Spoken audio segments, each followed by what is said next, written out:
Hoje a gente vai falar da exploração espacial.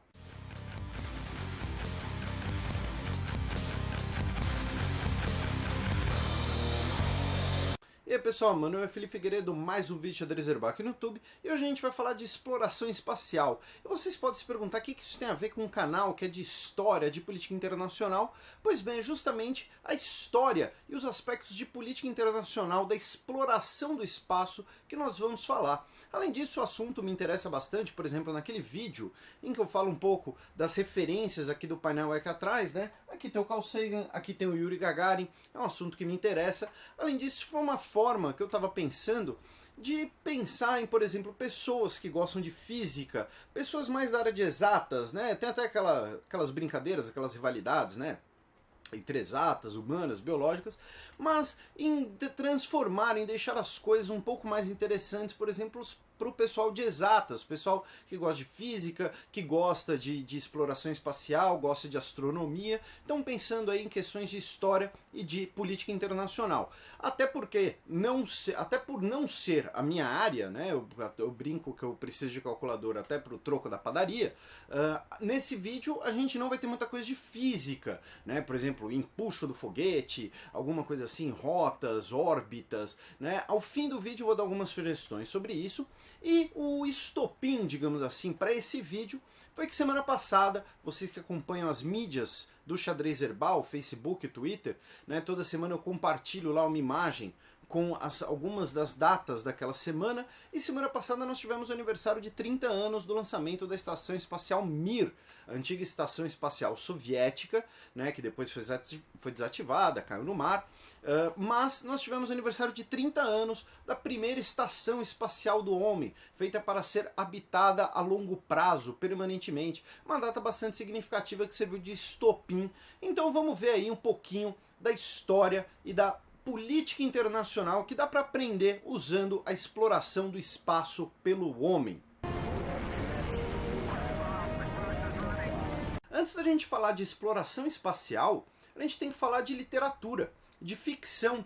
Sim, porque os primeiros trabalhos de ficção científica, a literatura do século XIX, final do século XIX, começo do século XX, inspiraram muito os primeiros cientistas a estudarem o assunto, a verificarem se aquelas coisas, se aquelas ideias fantasiosas eram pelo menos plausíveis de um ponto de vista teórico. Então, por exemplo, a obra Viagem à Lua, do Júlio Verne, que é um clássico, é considerado talvez o primeiro livro de ficção científica, né, embora seja, né, uma fantasia de ficção, né, e depois vai ser inclusive um dos primeiros grandes filmes de todos os tempos, inspirou um cientista russo, o Tsiolkovsky, o cientista russo Konstantin Tsiolkovsky, que é considerado o avô da astronáutica, fez os primeiros trabalhos sobre a plausibilidade daquilo que ele leu em Júlio Verne. E aí depois um cientista americano, o Goddard, ele vai estudar a possibilidade de um foguete movido a combustível líquido. E vão ser os trabalhos teóricos desse cara que vão inspirar, por exemplo, o cientista alemão von Braun, depois, lá na Segunda Guerra Mundial. Vai ser na Segunda Guerra Mundial que nós teremos o primeiro foguete balístico da história, o foguete alemão V2, que era visto como a arma maravilha que poderia mudar o curso da guerra, desenvolvido por uma série de cientistas alemães, cujo principal líder era justamente o Wernher von Braun, e mais do que o desenho do foguete, o seu método de propulsão, o principal avanço dos alemães no desenvolvimento dos foguetes foi na orientação dos foguetes, em como você guiá-los, em como você dá um destino a eles. Tanto que ao final da Segunda Guerra Mundial, nós temos as potências vencedoras, Reino Unido, França, Estados Unidos e União Soviética, brigando, disputando entre si pelos cérebros dos projetos cientistas nazistas, inclusive principalmente do projeto aeroespacial. Inclusive nós teremos várias polêmicas depois, com cientistas, por exemplo, que depois um dos cientistas depois vai batizar, né, uma das principais bibliotecas da NASA, e depois vão descobrir que ele usava mão de obra escrava judia nas suas instalações. O próprio von Braun, a instalação que ele coordenava de Peenemünde, usava mão de obra escrava judia, né? Então toda essa questão foi até um pouco varrida pelo tapete, varrida para baixo do tapete pelo governo dos Estados Unidos, E para quê? Para conseguir esses cérebros para o seu próprio projeto aeroespacial. Tanto que o primeiro americano no espaço, ele subiu num foguete chamado Redstone, que era basicamente uma V2 grandona, uma V2 ampliada. Era basicamente o projeto alemão importado para os Estados Unidos. To across the Atlantic. But Allied bombing... Esse evento que eu citei do primeiro americano no espaço, Alan Shepard, já vai ser anos depois da Segunda Guerra Mundial. Ou seja, na Segunda Guerra Mundial nós temos o desenvolvimento do primeiro foguete balístico da história humana, o foguete V2, que era visto como uma maneira da Alemanha reverter a guerra, uma nova arma que poderia mudar o curso das forças armadas, o curso das guerras, das corridas tecnológicas, como de fato mudou.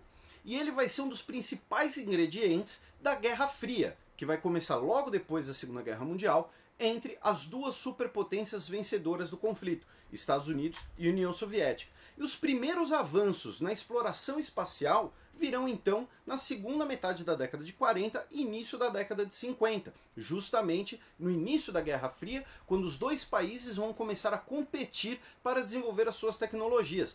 Porém, no clima da Guerra Fria, ainda não era um desenvolvimento de tecnologia pela ciência, pelo conhecimento científico. Era desenvolver o melhor foguete, a melhor arma, o melhor míssil balístico possível, pensando no seu inimigo. E aí nesse clima nós tivemos, por exemplo, as primeiras fotos tiradas da Terra do espaço, né? Aqui precisamos fazer uma delimitação importante. Nesse momento, considera esse espaço a chamada linha de Kármán, que são 100 km de altitude, né? Não é a mesma altura, por exemplo, em que está hoje a Estação Espacial Internacional. Então nós temos as primeiras fotos tiradas da Terra, tiradas justamente por câmeras colocadas em foguetes V2 nos Estados Unidos. Nós temos os primeiros seres vivos no espaço, né? E aí a gente costuma pensar em outros seres vivos, que eu vou citar daqui a pouco, mas os primeiros seres vivos no espaço foram moscas, que os Estados Unidos colocaram num potinho, num foguete, colocaram no espaço e retornaram com vida para a Terra. E aí chegamos no importante ano de 1957, o Ano Internacional Geofísico, que foi declarado para tentar incentivar, fomentar a colaboração entre Ocidente e Oriente em pesquisas científicas e em pesquisas espaciais. Isso resultou, de certo modo, no início da corrida espacial. Os americanos pretendiam colocar um satélite em órbita, como colocaram posteriormente o Explorer 1. Os soviéticos consideraram esse anúncio dos americanos uma espécie de desafio e lançaram antes o Sputnik, o primeiro satélite feito pelo homem a ser colocado em órbita, o primeiro objeto artificial a ser colocado em órbita, tem várias denominações. E foi no mesmo ano de 1957 que o primeiro mamífero foi colocado com sucesso em órbita, a cadelinha Laika, pela União Soviética. Ela inclusive aparece no filme Guardiões da Galáxia, só que na vida real a Laika morreu. Tá? A cadelinha morreu, até porque eles não pretendiam retomá-la com vida, na verdade eles pretendiam ver quanto tempo o bicho aguentava lá no espaço. E é curioso pensarmos que os Estados Unidos poderiam ter colocado seu satélite no espaço antes, porém eles não queriam usar os seus foguetes balísticos intercontinentais militares para uso espacial. Ainda existia uma separação da pesquisa científica, da pesquisa espacial civil, da pesquisa militar, do uso de equipamento militar. Porém, quando a União Soviética pegou um dos seus mísseis balísticos e converteu ele para colocar um satélite no espaço, os Estados Unidos notaram que uma coisa não estava... as duas coisas estavam indissociadas. As duas coisas andavam juntas. A pesquisa científica e tecnológica e a pesquisa militar, o conhecimento militar. Uma coisa levando a outra, que vai ser uma tona da Guerra Fria que vai se manter depois e surge nesse período.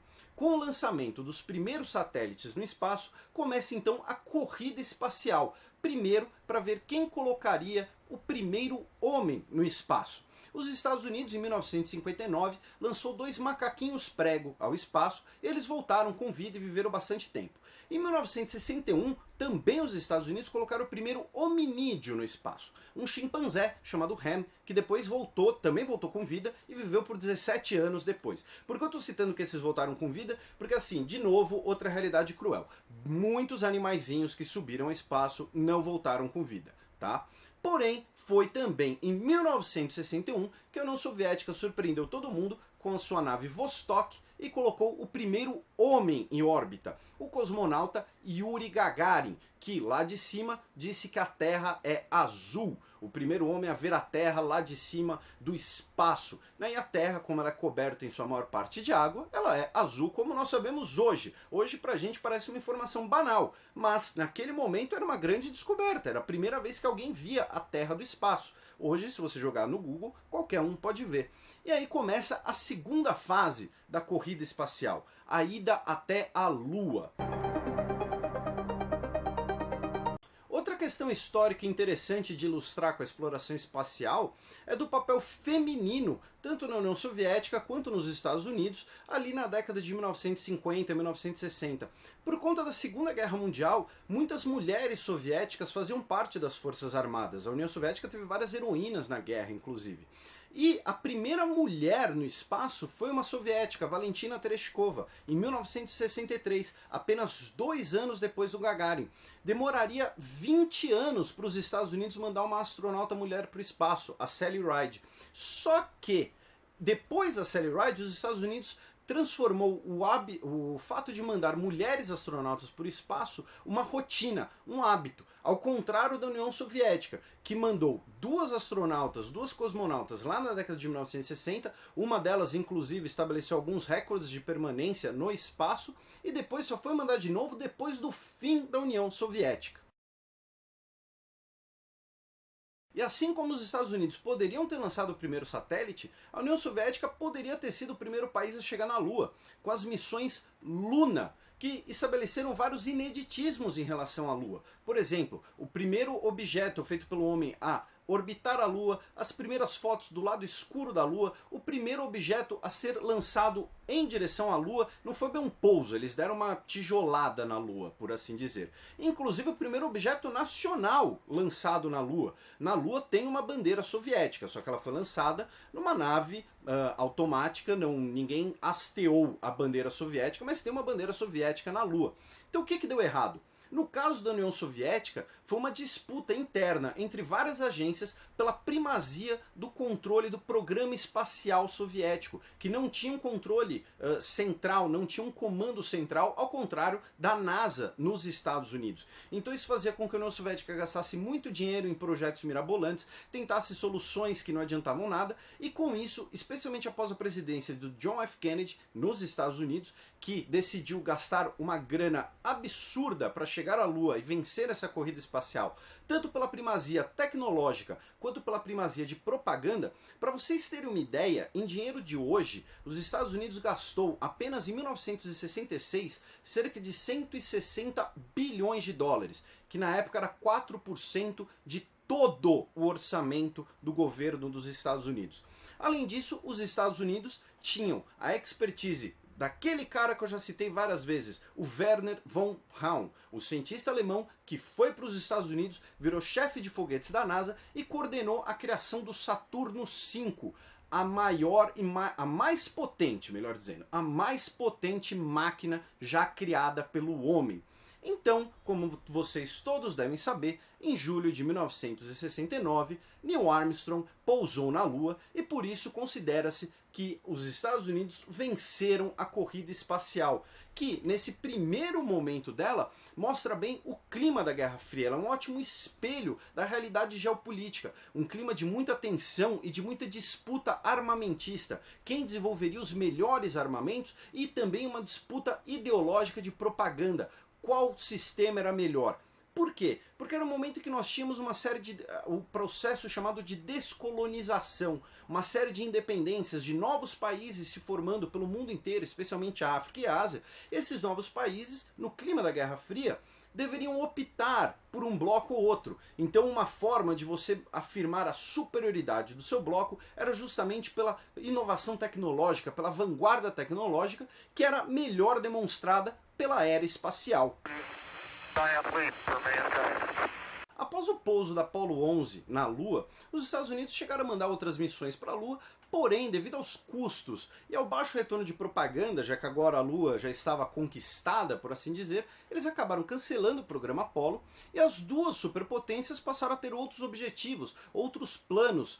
No caso da União Soviética, um dos principais deles foram as missões Venera, que é Vênus em russo. Eles conseguiram mandar sondas para Vênus, que tem uma atmosfera extremamente inóspita. Elas duravam um pouquíssimo tempo em Vênus, eram esmagadas, que nem latinha. Porém, conseguiram pousar em Vênus, que foi o primeiro pouso feito pelo homem em outro planeta. Nós temos imagens de Vênus, nós temos até gravações dos ruídos atmosféricos de Vênus.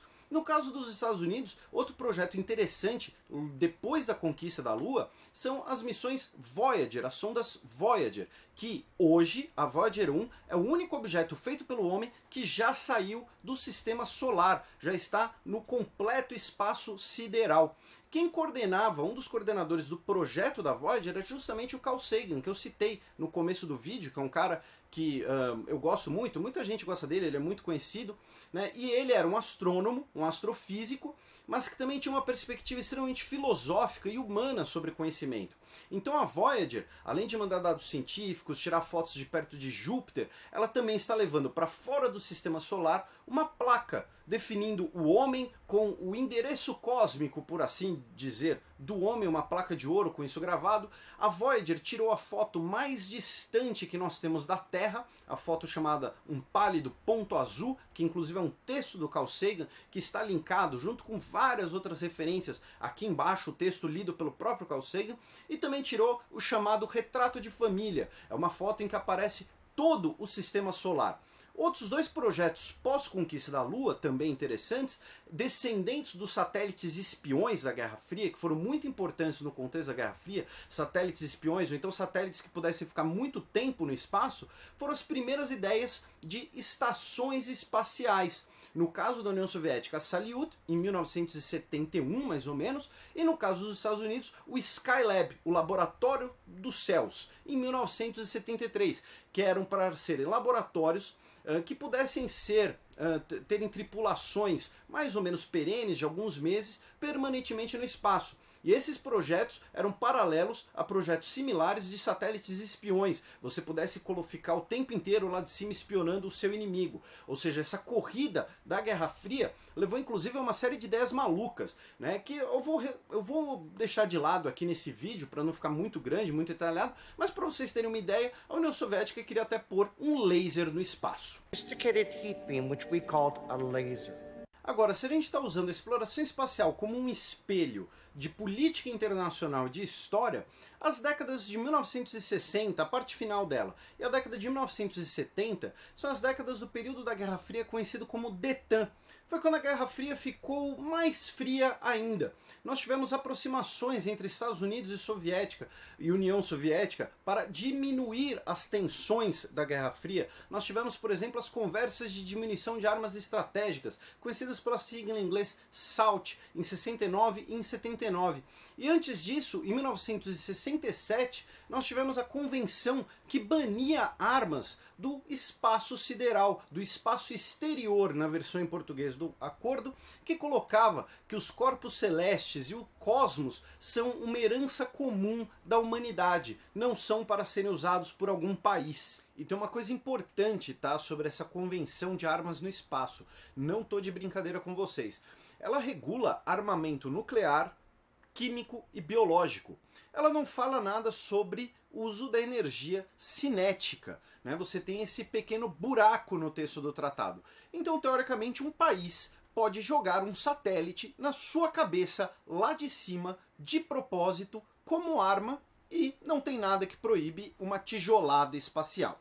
E um marco dessa retomada de relações se deu justamente no espaço, em 1975, com a docagem Apollo-Soyuz. Apollo, o programa espacial americano, Soyuz, o nome das naves soviéticas. Quando uma nave soviética e uma nave americana se acoplaram no espaço e um cosmonauta soviético e um astronauta americano cumprimentaram, se apertaram as mãos um do outro em pleno espaço, cada um em sua nave.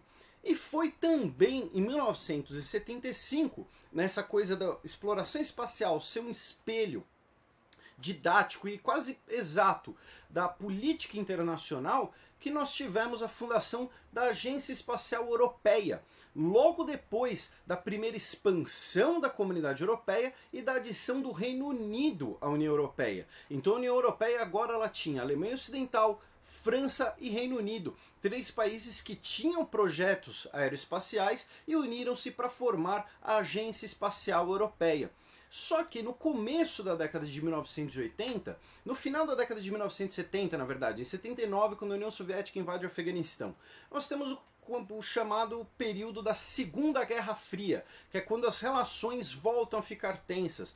Isso faz com que os dois blocos voltem a investir pesado em novas armas, novos equipamentos, e nos Estados Unidos nós temos inclusive o projeto de Guerra nas Estrelas, que era a ideia de colocar, durante o governo Reagan, uma série de satélites que poderiam bloquear e destruir mísseis balísticos lá do espaço. Por conta desse incentivo a mais gastos, a mais pesquisas, nós temos no início da década de 1980 o primeiro voo do ônibus espacial americano, o Space Shuttle, que depois vai ser copiado, aprimorado pelos soviéticos, o projeto Buran, que fez apenas um voo totalmente automatizado, e aí o projeto foi cancelado por conta do fim da União Soviética. Inclusive o próprio ônibus espacial hoje é considerado um projeto fracassado, já que ele era para baratear as viagens espaciais, ele acabou encarecendo ainda mais. E foi nesse clima de expansão de gastos e de incentivo à presença no espaço, a novas tecnologias, novas pesquisas, que os soviéticos lançaram o primeiro módulo da Estação Espacial Mir em 1986. Mir, que pode significar tanto paz quanto mundo, mas mundo no sentido de todo mundo junto, né? Todo mundo em paz. E aí, surpreendentemente, num período muito rápido, que a gente já viu em outros vídeos por aqui, é tema de alguns textos lá no site Xadrez Herbal, mas de forma muito rápida nós tivemos o fim da União Soviética e o fim da Guerra Fria. Com o fim da Guerra Fria, nós temos o fim da chamada ordem bipolar entre Estados Unidos e União Soviética, o início da discussão se agora nós temos uma superpotência vencedora, os Estados Unidos, ou uma nova ordem multipolar com vários países. E mostrando o clima da Guerra Fria, a década de 1990 foi uma década marcada na política internacional por muito otimismo, por agora um clima de cooperação entre as potências. Isso também foi refletido na conquista espacial, na exploração espacial. Nós tivemos, por exemplo, o projeto do telescópio Hubble, que foi um projeto conjunto entre Estados Unidos e a Agência Europeia. Nós tivemos acordos aeroespaciais entre Estados Unidos e Rússia, assinados por George Bush, o Bush pai, e o Boris Yeltsin.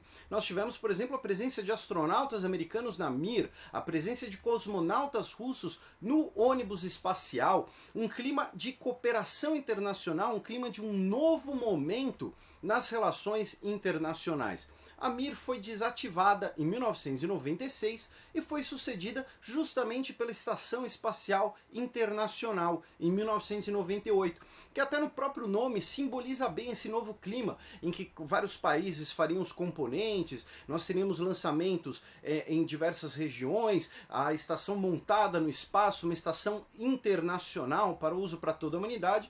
Embora a Estação Espacial Internacional, o seu módulo primordial e várias das suas tecnologias de docagem, de acoplagem, sejam descendentes da Mir russa, ou seja, uma seção de tecnologia russa em parceria com os Estados Unidos, demonstrando justamente esse novo clima das relações internacionais. E outro exemplo desse novo clima das relações internacionais, além da presença de astronautas de vários países, da presença de investimentos de vários países, é a participação brasileira na Estação Internacional, que não foi cumprida, né? O Brasil deu uma espécie de calote, por assim dizer, e eu pretendo fazer um outro vídeo depois sobre o Programa Aeroespacial Brasileiro, e também tivemos o astronauta brasileiro, né? O Marcos Pontes, na Estação Espacial Internacional. E se eu perguntar para você, qual potência internacional emergiu após a Guerra Fria? Nós tínhamos Rússia, Estados Unidos, a União Europeia se unificando, e aí você vai dizer, a China. E não coincidentemente, foi em 93 que a China fundou a sua agência aeroespacial. E apenas 10 anos depois, em 2003, ela colocou o seu primeiro taikonauta no espaço. A China foi o terceiro país a, de forma completamente autônoma, colocar uma pessoa no espaço. Em 2007, a China orbitou a Lua e anunciou os planos de construir a sua estação espacial, a estação Tiangong, mostrando novamente esse paralelo entre a corrida espacial, a exploração espacial, melhor dizendo, e a política internacional.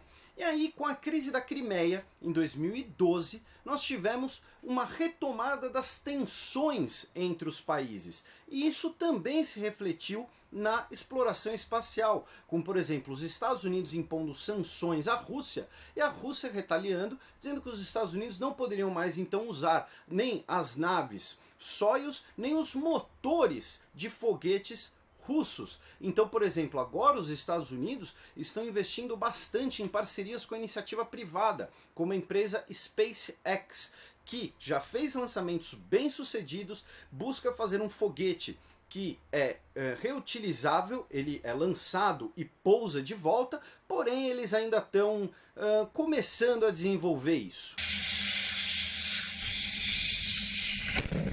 Então nós temos nos últimos anos uma retomada de tensões internacionais e geopolíticas. E, como vocês já devem prever, isso também se reflete na exploração espacial. Por exemplo, a Estação Espacial Internacional ela é prevista para durar até 2020. E a Rússia já anunciou que talvez eles não queiram renovar a sua participação na Estação Espacial Internacional.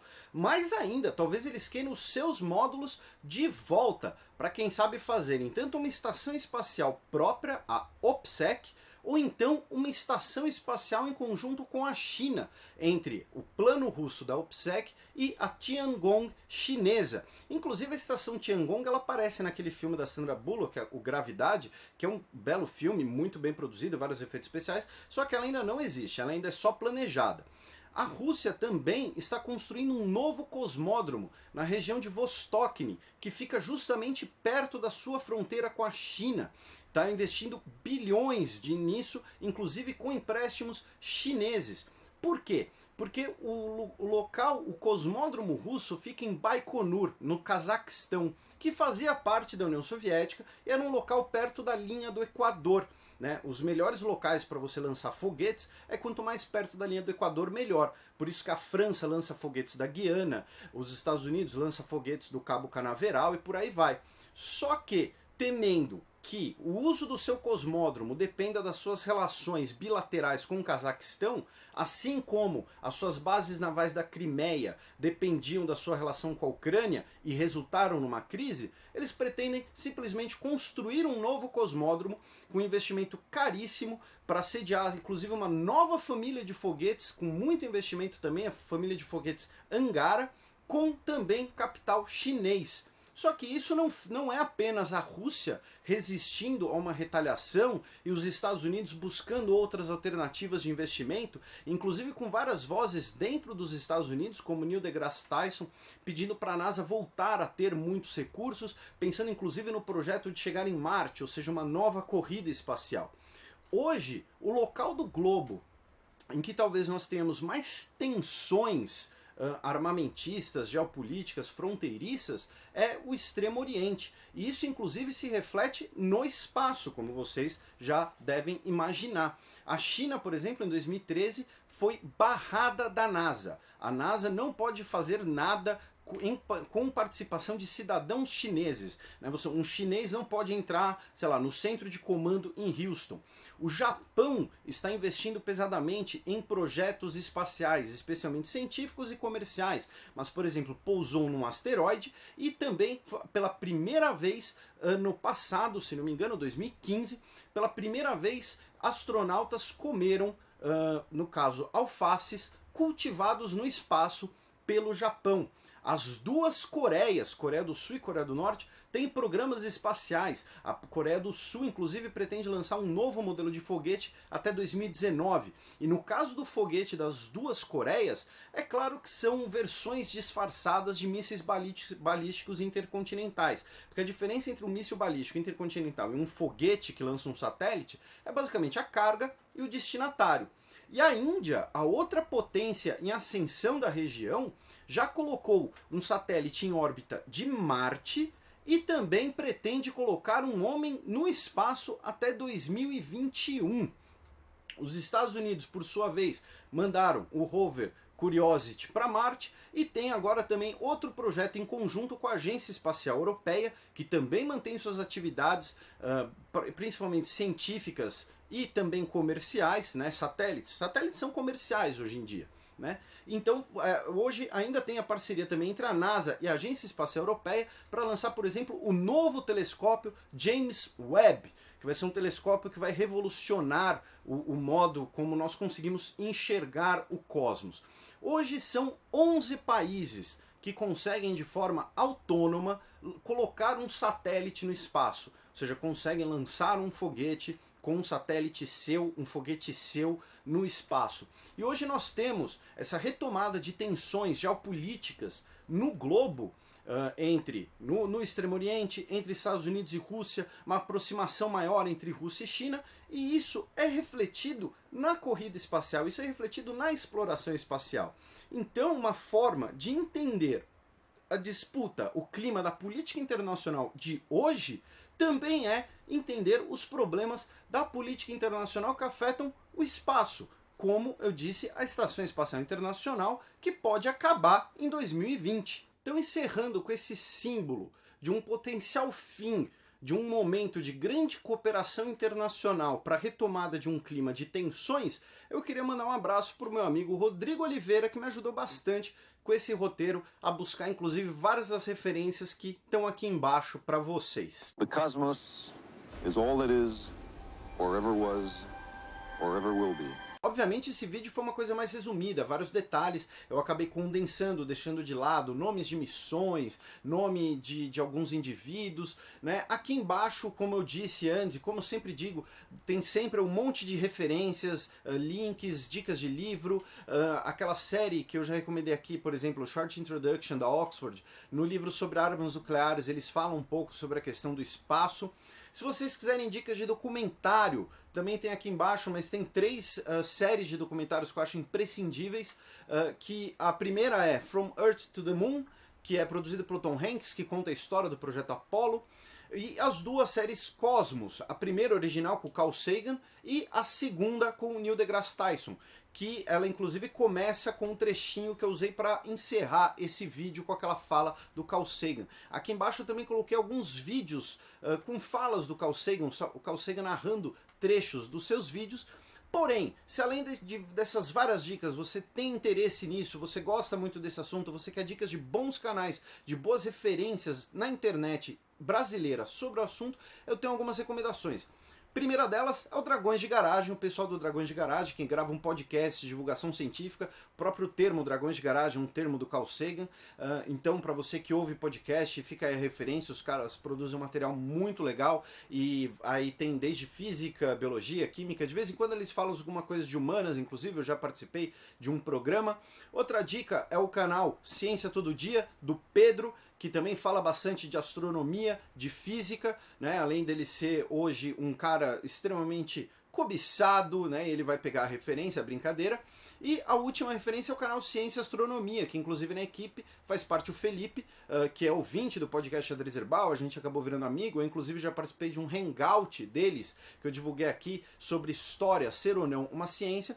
Então são essas minhas 3 dicas que também estão linkadas aqui embaixo para você que gosta aí de física, ou até mesmo você, por exemplo, que veio desses canais, né, gosta muito de física, de astronomia, mas queria aproveitar aí aí essa deixa, queria aproveitar esse seu gosto para ver um pouquinho mais sobre política internacional, sobre história. Então é isso, espero que vocês tenham gostado, espero que tenham achado interessante, né? Acabou ficando um vídeo longo, mas bastante material, bastante coisa, dê uma olhada nos links, né? O que não falta é tema, o que não falta é curiosidade nessa discussão sobre exploração espacial. Como sempre, aqui embaixo, no espaço dos comentários é tudo de vocês, para críticas, sugestões, perguntas, inclusive fazerem adições, comentarem coisas que acharem interessantes. Lá no Xadrez Herbal eu fiz um post com algumas dicas de filme sobre o assunto também. Enfim, como sempre, o espaço é de vocês. Se você já é inscrito no canal, divulga o canal. Se você não é inscrito, se inscreve aí. É isso, valeu, até a próxima.